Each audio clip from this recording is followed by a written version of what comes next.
The significant increase in levels of insolvency that some commentators had been predicting post COVID-19 has not materialized.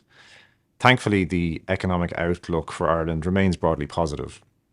There has, however, been an increase year on year since 2021 in the level of reported corporate insolvencies, albeit from a relatively low base.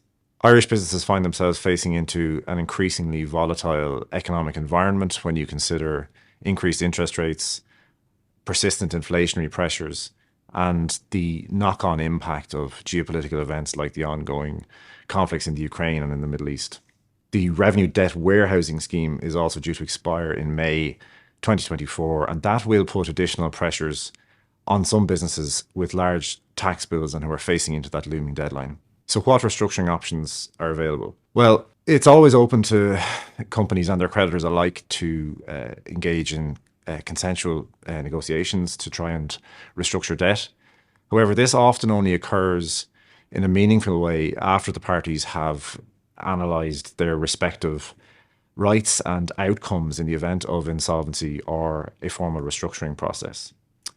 So there are a number of formal restructuring tools available that in appropriate circumstances can allow companies to write down debt, preserve economic value and employment, and emerge the other side of that process with a healthy balance sheet. Those restructuring tools include the so-called SCARP procedure, examinership, and Part 9 schemes of arrangement. So SCARP, or the Small Companies Administrative Rescue Process, is a statutory procedure that's available to small and micro companies who are unable to pay their debts or likely to be unable to pay their debts. It's a process that's initiated by the company itself, and it starts with the appointment of a process advisor who's typically an experienced insolvency practitioner who is tasked with formulating a rescue plan for the company if satisfied that the company has a reasonable prospect of survival. SCARP is designed to be an out-of-court process, except in circumstances where there is some objection to the rescue plan, or, for example, where the company has a lease over premises that it wants to repudiate but can't do that on a consensual basis. So SCARP offers a potentially low-cost, quick rescue mechanism for small and micro companies. Examinership is a court-supervised rescue mechanism under which the court extends its protection to a company from creditor action for a period of time within which an examiner examines the affairs of the company and formulates proposals for a scheme of arrangement. Again, the company has to have a reasonable prospect of survival as a going concern. Examinership typically involves new money coming into the company by way of investment and the write-down of the company's debt.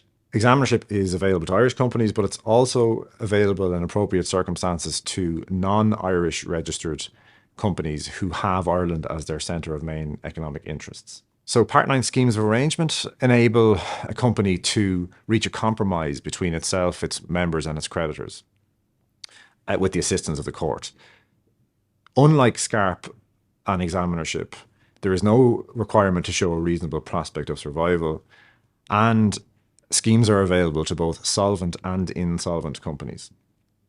Like SCARP and examinership, however, the directors remain in control of the company and it can continue to trade throughout the process. So in terms of key takeaways, companies in financial difficulty and their creditors alike should be aware of what, if any, restructuring tools are available to them in a given set of circumstances.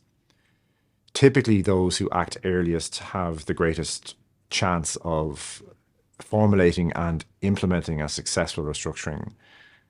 And finally, directors of companies in financial difficulty should be aware of their fiduciary obligations to the company and also to creditors, and should take all appropriate steps available to them to ensure that they are minimizing their potential exposure to personal liability.